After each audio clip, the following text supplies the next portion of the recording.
As one man faces death row for his actions in Utah, another faces criminal charges in Maryland for a crime that's stirring controversy across America.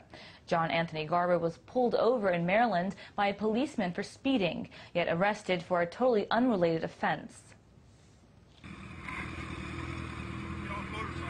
Get off the motorcycle. Get off the motorcycle. State police. A cop driving an unmarked car wearing no uniform and carrying a gun stops Garber for speeding on his motorcycle. Garber records the confrontation, which is the YouTube video you're watching here, on a camera attached to his helmet. Days later, after the video was posted on YouTube, police got a warrant to search Garber's home and arrested him for violating Maryland's wiretapping laws. Now he faces felony charges in Maryland. It's illegal to record anyone on videotape without their consent. And joining me in the studio, in our Miami studio for more on this is Carlos Miller, author of the website Photography is Not a Crime. Now, Carlos, this is an interesting thing when you have a photographer or a camera that could be more dangerous than a gun itself, or at least you could face felony charges like Garber is. What do you make of this latest incident? Well, it's obviously an attempt by the police to just strong-arm this guy, you know, because he did nothing wrong, he did nothing criminal. All he did was expose a cop, an overly aggressive cop, and he embarrassed the cop. And now they're cracked down on him, and it's out of line on the police department for pursuing this charge against him, because the wiretapping law is meant for telephone conversations, not for being videotaped in public when you have no expectation of privacy. Another thing is, Anthony Garber had the camera on his helmet, so it was very obvious he was filming the cop. Now, it's interesting because in that video footage, it does seem as though the undercover cop is being a bit aggressive. Now, I'm just wondering, I'm sure you're familiar with John McKenna. He was the University of Maryland student who was beaten by some police officers, and it was caught on tape, and in fact, they were using excessive force. So, taking away a video camera to catch police officers, whether they're doing something that's fine or not, is it treading on our constitutional rights, and really is it taking us back to the era of no video cameras, where police could, get away with these kinds of acts? Well, yeah, because traditionally the courts will side with the cops. No matter what happened in real life, no matter what really happened during the real incident, the cops will always have that little bit more credibility, even though a lot of times they don't in real life. So the video camera doesn't lie, it shows the truth, and now they're trying to crack down on that.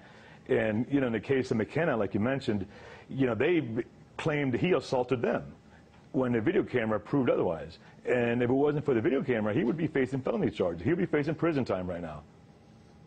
Yeah, well, there's definitely a lot of it's a clear violation of our First Amendment. Well, it really is a clear violation of our First Amendment rights, because numerous courts, numerous judges have ruled that photography and videography is protected by the First Amendment. And it's interesting because I can't imagine, I shoot myself, I'm also a videographer, and I've shot cops here in D.C. and around the country. I can't imagine my camera being something that's harmful or illegal to use. And so do you think we're going to see something like this all over the country, where people with video cameras, with cell phone cameras, with just digital cameras, can't use them to shoot a cop, whether he's sitting down or whether he's actually beating someone or engaging in an aggressive act?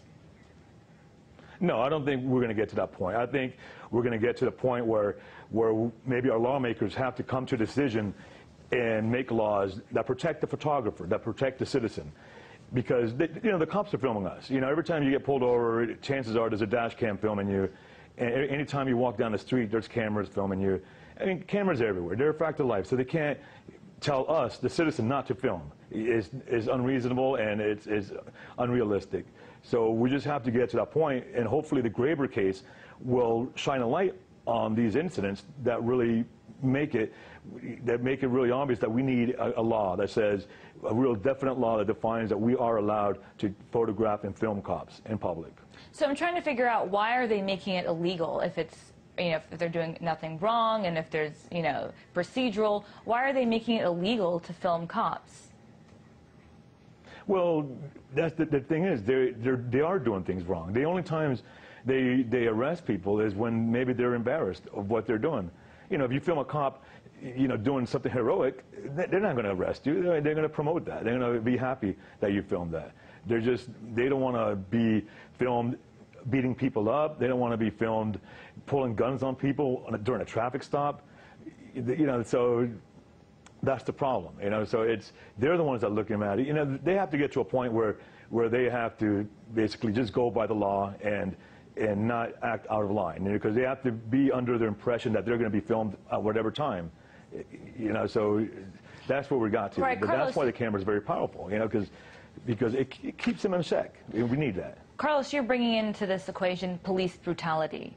So without video cameras, will any police officer or any police agency be able to get away with police brutality? And why are cameras a weapon now?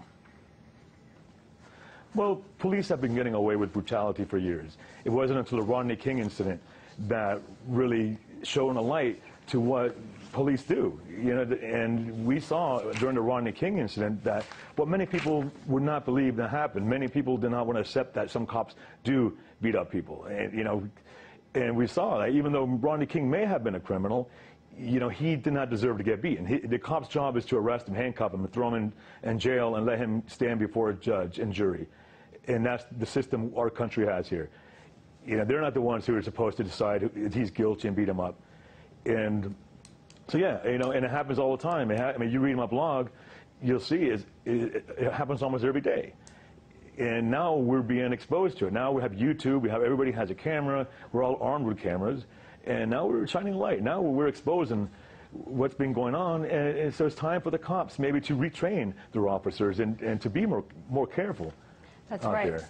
Well, that's Carlos Miller with Photography is Not a Crime in our Miami studios.